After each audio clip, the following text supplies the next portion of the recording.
Jana kwenye mechi ya Simba dhidi ya Singida Big Stars, ambao mchezo ulifanyika katika uwanja wa KMC Complex uliopo Kinondoni jijini Dar es Salaam.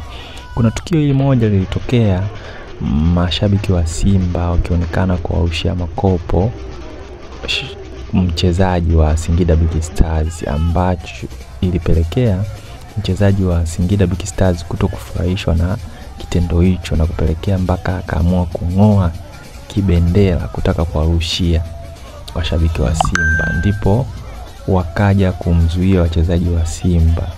Vitendo kama hivi vya mashabiki wa Simba sasa imekuwa ni kawaida, ambavyo wanavifanya mara kwa mara. Na kitendo kingine kama walichofanya kule kwenye mchezo wa Amani, walichofanyia mashabiki wa Yanga. Na kuna mchezo pia wa Kafu walifanya vitu kama hivyo. Nadhani viongozi wa Simba wana jambo la kufanya dhidi ya mashabiki wao, maana vitendo kama hivi sio vizuri, vinaweza vikapelekea kuweka timu kwenye sehemu mbaya, ikiwemo kupigwa faini kwa timu na adhabu zingine zinazofanana na hivyo.